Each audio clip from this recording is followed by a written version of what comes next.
최근에 조한신경전 또는 한조신경전이라고 해야 될까요? 연일 격화되고 있습니다. 조한, 한조 무슨 얘기야? 직접 확인해 보시죠. 뭐 감옥 가야죠.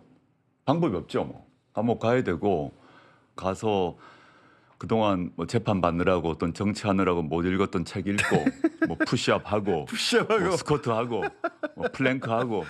그 사람은 감옥에 들어가서도 마치 자기가 정치 지도자인 척 하면서 영치금 받아 뜯고 책 써서 책 받아 풀 겁니다.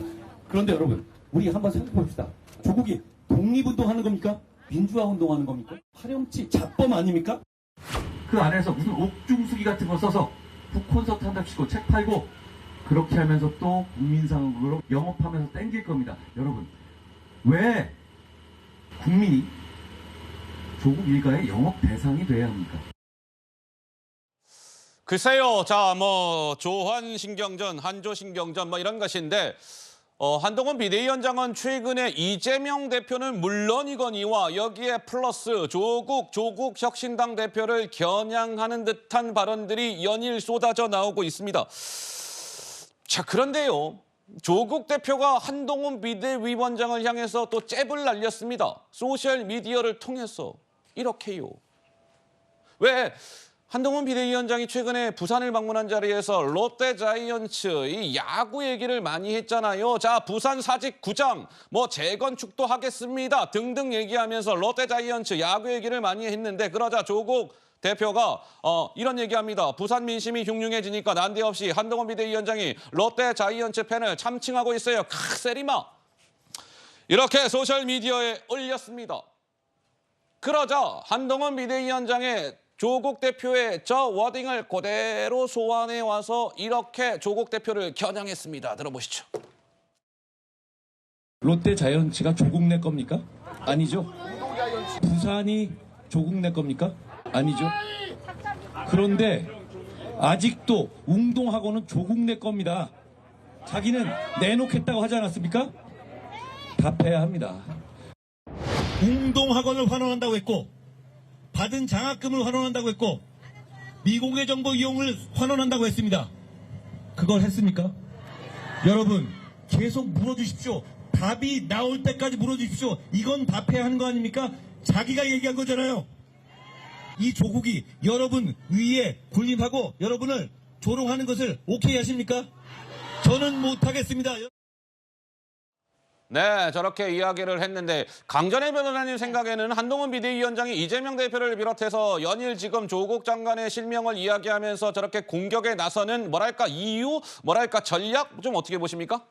지금 이재명 대표뿐만이 아니라 조국 대표도 이재명 대표는 지금 사법 리스크의 상황이고 조국 대표 같은 경우는 이미 항소심에서 2년 실형을 받은 상황에서 창당을 한 정말로 전무후무한 이런 인물인데요. 여기에 대해서 결과적으로 국민의힘 입장에서는 어떠한 범죄자 집단과 함께하기 어렵다라는 부분에 대해서 계속적으로 국민들께 말씀을 드리고 있고 거기에 있어서 최근 또 조국 대표가 한동훈 위원장과 그리고 국민의힘에 대해서 지금 날선 비판들을 하고 있지 않습니까? 예? 이것은 저는 민주당에 대해서는 어떠한 우호적인 전략을 하기 위해서 더 국민의힘에 강하게 지금 비판을 하고 있다라고 생각을 하는데요. 거기에 있어서 나오는 한동훈 위원장의 전 당연한 행동이라고 보고요. 예? 조국 대표가 요즘에 자꾸 이제 부산 이야기들을 합니다. 부산 사투리들을 계속 쓰고 있어요. 저는 이게 조국 대표가 본인이 예상했는지 모르겠습니다만 창당 이후에 지금 거의 돌풍이라고 할 정도로 비례에 있어서 여론조사 추이를 봤을 때 굉장히 높게 나오고 있죠.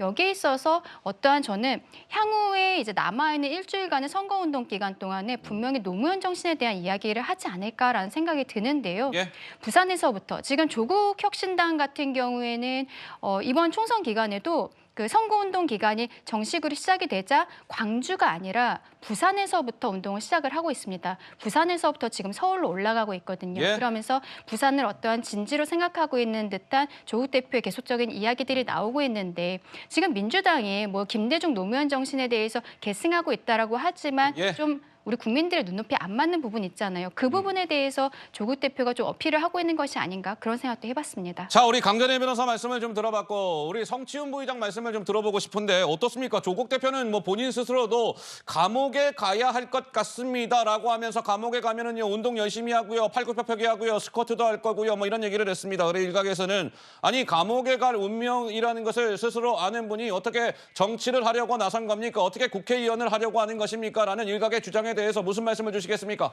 저도 뭐 감옥에 가서 뭘 하겠다라는 발언은 그렇게 적절해 보이진 않는다라는 말씀을 드리고 싶은데 근데 한 가지 말씀드리고 싶은 것은 한동훈 위원장이 지금 저는 조국 장관, 조국 대표를 키워주고 있다고 봅니다. 그런 식으로 자꾸 탄압하고 비판하고 할수록 왜냐하면 지금 조국 그 대표가 재판을 받고 뭐 실형을 받고 한 거 모르는 사람은 없거든요. 예. 그래서 한동훈 위원장은 조국 대표를 비판할 게 아니라 그럼에도 불구하고 그런 실형을 받은 사법 리스크 이미 알고 있음에도 왜 예상을 뛰어넘는 지지를 받고 있는지 그 포인트가 무엇인지를 읽는 것이 민심을 읽는 척도라고 생각하고 선거에 임하는 게 좋지 않을까라는 말씀만 드리겠습니다. 알겠습니다. 자, 조국 대표 이야기까지 좀 해봤습니다.